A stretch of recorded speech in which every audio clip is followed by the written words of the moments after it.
story time. So I met a guy years ago, um, had a baby. I just kept convincing myself that it was postpartum depression. I had bought a house that was a full gut and renovation, and the town had reassessed the value of the home, and it was a massive spike in taxes. But my mom helped us with those taxes, so we were still paying the same mortgage.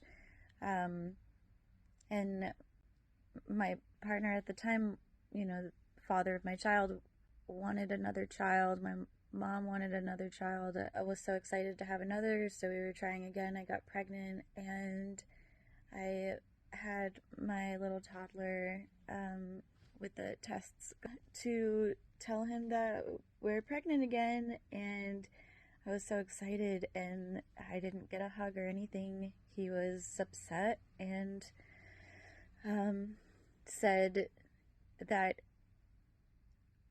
I would take this news a lot better if I was on more than 4 hours of sleep or something like that. And going to ruin our lives, and that we can't afford any of our bills and blah, blah, blah.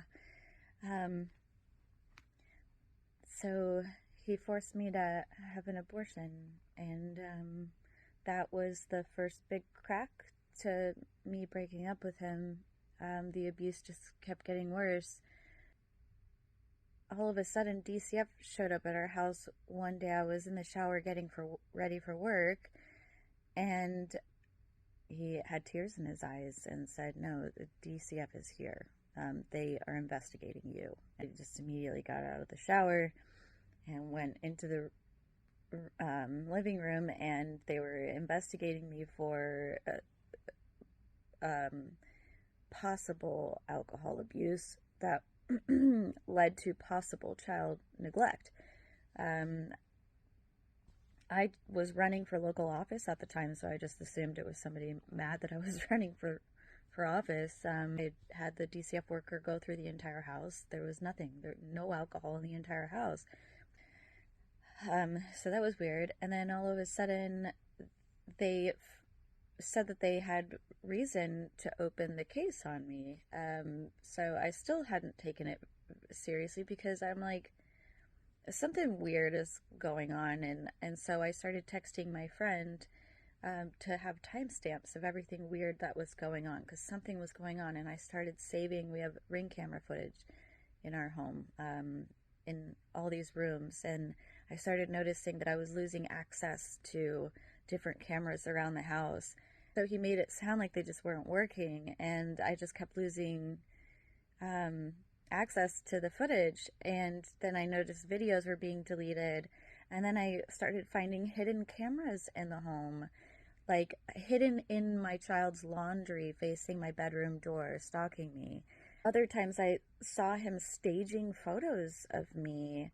Like, I would be taking a nap on the couch, and he would go take dirty dishes out of the sink and put them on me carefully so I wouldn't wake up, and then take his phone out and take pictures.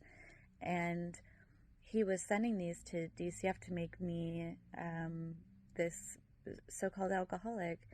We had this tenant in the house that's still there, for enticing a child, blowing drug smoke in my child's face, my child's too. And this person was very hostile with me, and like threatening me online, and like recording me without my consent, and then posting it all over online, to the point where I had to call the police, because that's illegal in Massachusetts. But the police didn't do anything. And things were just so weird. I felt like I was in the Twilight Zone all the time. I didn't understand.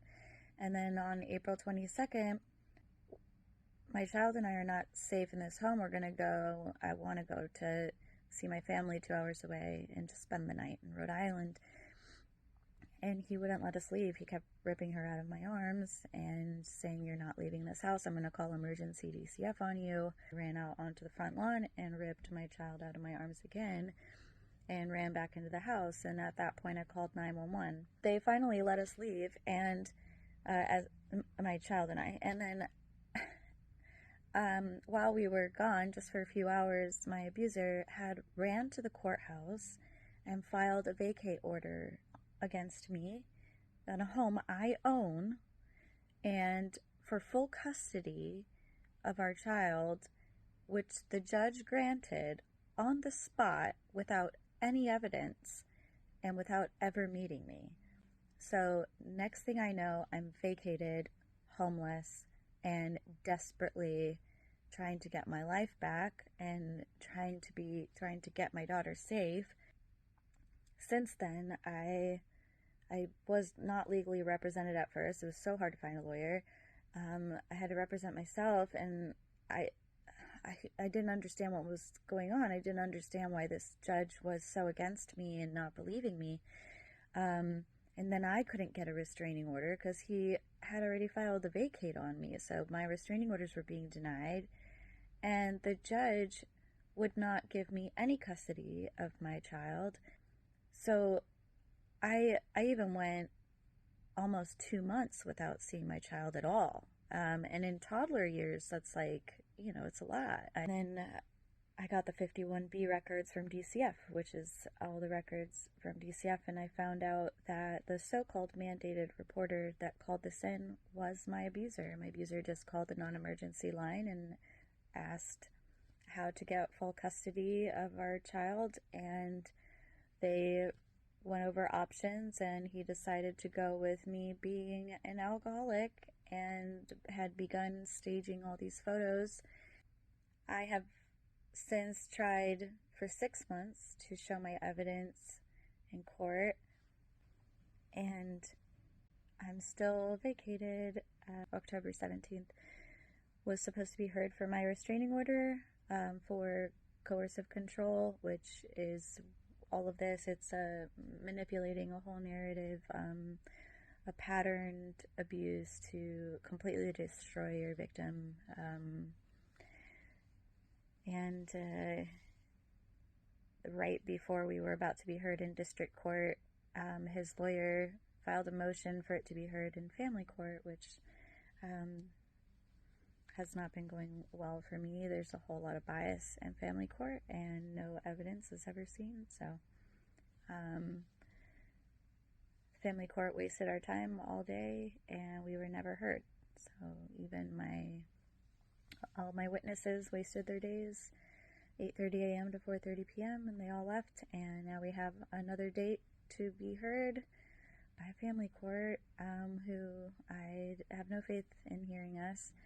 And half of those witnesses can't make that date. It's mind-blowing, honestly, how difficult it is for victims to speak up and get help. And people are like, why didn't you call the police? Well, I did. Well, why didn't you file a restraining order? I did. 4 times. Well, why haven't you told anyone about this?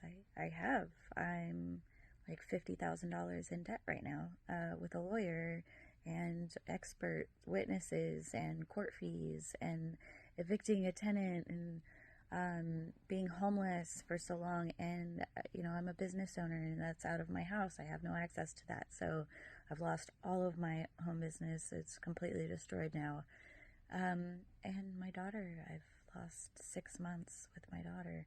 I'm doing everything I can to prove, that I am a safe and loving and dedicated mother. I've been on drug and alcohol screens for almost 7 months now, including hair follicle testing. So that's my story. And abuse can be very complicated.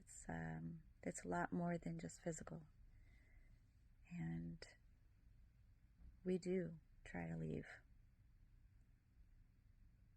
We do ask for help. And this is what happens.